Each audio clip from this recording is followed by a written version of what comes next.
But that's largely just on the basis of economic history and the basis of extrapolation of past trends. There's no inherent reason, at least no law, that says that just because the trends have been this way for the last 300 years that they're necessarily going to continue and move on into that same way in the future. Right, so that's a very quick story on poverty numbers. If we get the slides up at some point, I can walk you through some of those in more graphic way. The other big issue, of course, is not just poverty, it's inequality.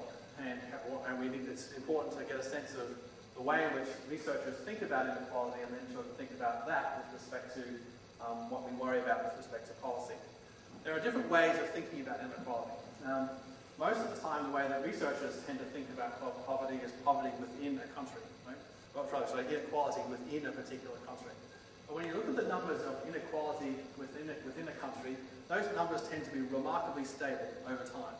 If there's been a little blip in the uptick of inequality in countries like the US and even parts of Europe over the last decade or so, that's significant in its own right, but it's also significant in a longer historical sense because we know, for better or for worse, that inequality numbers within a country tend to be fairly static over time. It's pretty hard to see radical shifts in your levels of economic internal inequality in a country over time. Again, if we had the figures on that, I could show you the graph, which looks at inequalities in the countries of the world over a 200-year period, and it is pretty much a flat line.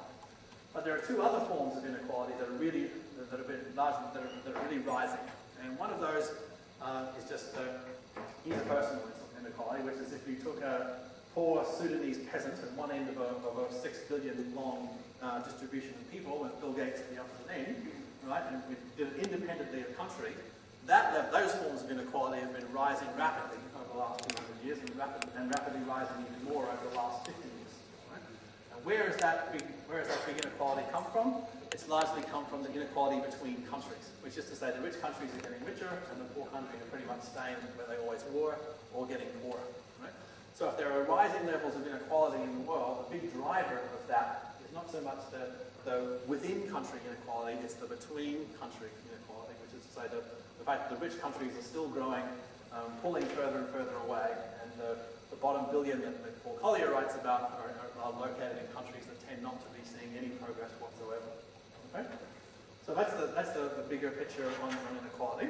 If we look at levels of internal inequality within countries, we see even bigger differences with respect to things like the effects of education on indicators like infant mortality. And again, I've got a nice graph, which looks at 150 countries in the world, and it looks at the levels of infant mortality suffered by people that have high levels of education and people that have low levels of education. In countries like Colombia, those are huge big differences, about 60 or 70 points differences with respect to infant mortality rates suffered by populations just as a function of the education level of the mother.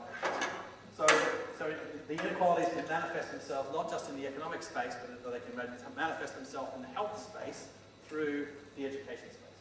Right? And all of these things tend to be getting worse and worse and worse over time. So that's the source of great frustration for research.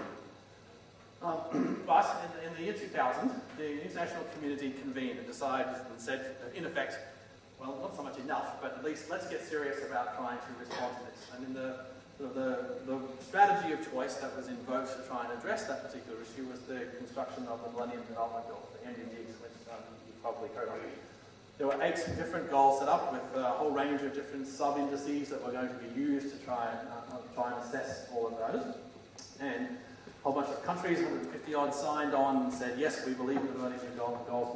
This will be how we measure our progress towards these. So they were signed in 2000, but they were done as a retrospective between 1990 and 2015. So a 25-year period in which the world would try and look at the trend lines for the first 10 years, from 1990 to 2000, extrapolate out to where they wanted the goals to be in 2015, and then throwing the best research tools at it as they could, try and chart progress towards the attainment of those goals. Okay? Now, in response to that, again, as with the stories of poverty and inequality that I've just shown you, there's a great deal of variability with respect to which particular regions and which particular countries within those regions are achieving those development goals. India and China, for example, are on track to meet their poverty reduction targets, which was to halve the number of poor people living on $1 a day between that particular period of time. It's not so clear that these are going to be achieved in many of the sub-Saharan African countries. But tonight I don't want to so much dwell on sort of the mechanics of the Millennium Development Goals, or whether or not particular countries or regions are going to achieve those or not. What I want to focus on is the imperatives that are created by living in a professional space where your performance as a field is measured by the attainment of these particular goals. And what I want to suggest, somewhat provocatively, is that these particular goals and the broader sensibilities that inform them are part of a broader reframing of development that helps us, and that encourages us actually to put the cart before the horse, which is to say just to stop worrying much less about the deeper priority problems that countries themselves may articulate and express, but rather to try and put us in the business of selling solutions that will help us to meet those particular targets in particular countries, in particular places. Right. Now, in the year 2004, in Shanghai, there was a big global conference convened by the World Bank in response to a recognition that as we approach the halfway point of the MDGs, that, oh my goodness, we weren't going to be attaining these goals, and we needed to redouble our efforts, and we needed to get much more focus on and much more serious about raising the resources that we would need to solve this particular issue. And so in the Shanghai conference, the top 50 projects from around the world were selected, those deemed to be having the highest poverty impact at that particular time. And the purpose or point of this big international gathering was to say, well, these are the projects that we believe are having the biggest impact. And these are the projects we should not only scale up, these are the projects we should replicate, because these are the ones that are going to help us. There we go. Those are the ones that are going to help us to get towards these goals. Excellent. Thank you. All right. So, let me see. Thank you to Christian. I've almost gone for about an hour. All right. Let's see if we can get this little doodaddy thing to work. No. Probably. No. Now we're going to have someone who's going to sit there and. That's very good. You or was it me? That was me. That was not you. Okay, anyway, let's just keep moving forward, because I'll just quickly go through these nice graphs. They've been a lot of time.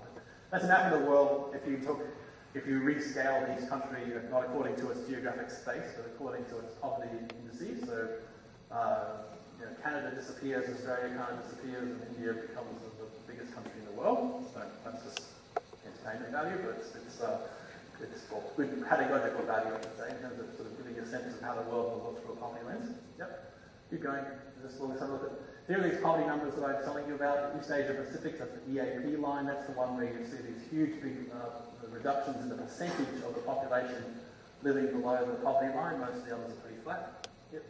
But the absolute ones, as I said, except for East Asia Pacific, all the others are pretty flat, which means the politics of poverty in those countries is not changing that much. Here's the global, within country inequality, that light blue line in the middle, which I said over a 200-year period has pretty much been flat. All of the global economy, the Bill Gates line, is driven by the bottom line, the between country inequality. Yep. Here's these mortality rates I was telling you about that differ by the education levels of people. Next. What to do. So here, this is what we have now, is sort of a world of bilaterals, national agencies, NGOs, and foundations, all sort of worried that we're not going to be attaining these particular goals. So that if there is commonality amongst all of these, next, it is that all of these have a very strong imperative to identify, expand, and replicate what works in the short run in no uniform and predictable way, and there's a worrying trend to define the problems by the solutions we happen to have. Okay. So what I want to look now is at what I think are the development sets, these top 10 interventions that the world has deemed to be the most effective projects that we can use in the fight against global poverty. The first of these is universal vaccines, just to try and make sure that kids don't get preventable diseases. On the prevention side, on the cure side, it's engaging with local community health providers rather than just relying exclusively on external experts. Property rights is a controversial story, but that comes out of the work of Fernando de Soto, and some of you might be familiar with some of his work on the very moving work